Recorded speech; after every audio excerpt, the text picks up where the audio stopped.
welcome back to the studio. And with that match, about as good as a German ski lesson takes out Rampage, and we have to say goodbye to Rampage from the tournament. About as good as German ski lesson, bringing a team setup that we probably won't see for the rest of the tournament, given the frequency of both Golem and Dominic's bans. So, well, it's sort of like coming to a duel and saying, like, okay, we're not going to use swords, and we're not going to use bows and arrows, but if you want to bring, like, guns and tanks, go for it. Like, I'll bring something else. But yeah, that was an interesting setup, and we can see the stats up here on the screen. About as good as a German ski lesson, bringing that no logistics, double Dommy Golem setup. What did you guys think about how that played out? I think that the German ski lesson setup is kind of bad, and I think Rampage played it really even worse. Like, so odd. I really dislike. I don't know. Maybe it's fine. When we talked about how it's important when you bring a Marauder that the rest of your setup gets something done during the time that it's there, because it's kind of splitting your team in half. And I guess what's nice about the German ski lesson team is that their Dominixes kind of ensure that you take out logistics. Yep. Mm-hmm. They're a guarantee in a way that you get through logistics on the other team. They might be thinking, if we lose the Dommies, that's fine. Mm-hmm. And that's kind of what I would have thought they expected in this match, is we'll make sure we do, in this case, probably kill a Dominix, maybe kill the Inquisitors. We'll lose our Dommies, and then the Golem will win the long game. Mm-hmm. But instead... But against Inquisitors, you can't really snap. It is harder against Inquisitors, but I feel like Rampage just handed it to him by not fighting the Dominixes. I mean, by splitting the team in half like this, the Dominixes are more vulnerable than usual. You should just take them out. My gut instinct for about as good as German ski lesson is that those two Dominixes are asymmetrically fit. I think there's probably one Dominix that's really, really, really well tanked, and the other one has a bunch of drone damage amplifiers and omnis and shit like that. And I think that they just place them probably different, hoping that you go, okay, we need to snap one of these two Dommies. You pick the Dommy with the hyper tank, the bait tank, and then you don't swap. So it's because you're not going to shoot the Golem, and if those frigs just stay and play counter aggression there, then you have a lot of options there as well. I have two questions for you guys.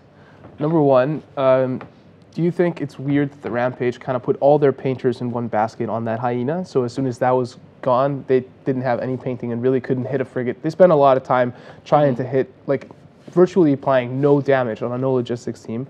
And two, do you think that replacing those two Merlins with maybe two Inquisitors or something along those lines and leaving that Marauder out on the island to tank alone would be something that might be a good idea? Or do you need those? Because we didn't see the frigates really doing all that much in that match. Well, so the frigates are good against other kinds of setups. If you don't bring three Dominics, it's like if you bought something that comes in and close and brawls with the Dommies.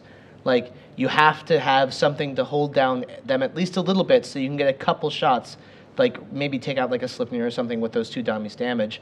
Also, the make sure the cruise missiles can actually hit things if they come in close and want to brawl with you. So that's what those are there for. And then if you switch to two logistics frigates, then you come out with, I think, only two T1 frigates or three T1 frigates. And then it starts to get, you don't really have the time buying capability. Or you put your frigates out front to screen things out to keep them from getting on top of your Dommies and your Golem in the back. But if you only have two or three, then that becomes a lot harder to do. The other big reason that there's those frigates on the German ski lesson side is that they've just centered so many of their points in the core of their setup. They have basically no points left to use, and so they need to bring Tech 1 frigates because they're the cheapest, and it just lets them fill out their lineup. Logistics cost the same. Logistics frigates cost the same. Logistics frigates are 4 points, aren't they? No, 2. They're 2 points. They're exactly the same. Oh, wow, okay. Logistics frigates are 2 points. So, all right. So you could effectively not, you didn't have to drop anything. You have, a malediction as well? And yeah. That's true. Yeah, I mean, you could. I think that, what Dylan's saying is true. They solve some different problems, and I think that in this case, the Dominixes are more kind of kamikaze Dominixes. They're fine losing them eventually as long as they can do something offensive beforehand, and the frigates kind of help them do that better. Like I said, my spider sense tells me that one of them is a kamikaze. Well, the thing Dominix. is, they don't actually give up very much by being well tanked. They can triple rep a Dominix. The big thing you can. The big thing you give up probably is having to cap support it in the mids, by having cap to support in the mids, no omnis. There's no reason not to have no omnis. I mean, you can have MZD 2 cap injectors and omnis or something. It's hard to say. It could have been bait tanked, but I'm just saying they're very tanky anyway. Yeah. But the thing is here, they just never faced all that much damage. Yeah. By having one Dominix off the field before they ever had to tank at all, they're just tanking 2 battleships. It's not actually all that much. Okay. Maybe once the tournament is over, or if we see at any point German ski lesson dropping out of the tournament, they'll reveal the secrets behind these. They don't have to reveal anything. I know I'm right. I've never been wrong about anything. Not only do they only have to tank 2 battleships, but it's not even high DPS battleships. I mean, sentry drones are already lower damage than you would get otherwise, and they're not using their high slots for any extra damage either. So, you know, it's one Dominix tanking like 900 DPS or something at the most. It's actually not very much. But the thing is, that's what they came against, not what they could randomly pull against. So we need to turn our focus to the next match. Great. Because we're about a minute and a half out. So Okay. Let's go over the bans real quick. Raging Homo Sapiens banned the Armageddon and the Dominix, and semicolon drop table users banned the Ishtar and the Stratios. Wow, that's awesome. Drawing out a Stratios ban from that previous match. They don't want to face that setup. They don't want to face that Definitely setup. not. And this is something that was actually talked about on Twitter.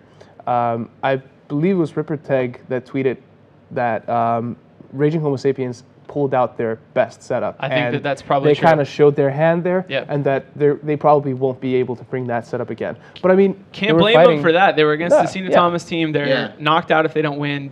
Teams are going to have to start showing their best stuff. And I think you're right. They did that. It's interesting. This is probably the first direct don't bring what you brought last round ban.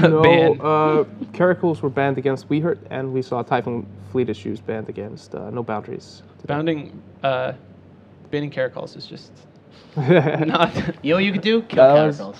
Yeah, that was exactly. a direct hit on their previous setup. But fine, match bro. is ready. Fine. So let us Smarty go pants. into predictions. CCP Rise. How do you think this match is going to go? I'm going with Homo Sapiens again. They're kind of becoming my Nully of this tournament. I'm kind of excited for them to keep going. I'm going with semicolon drop table users. You can't back any team other than the team DBA's back. That is true. As much as I regret it, I'm going to have to agree with CCP Dolan on this one. I'm going with semicolon drop table users as well.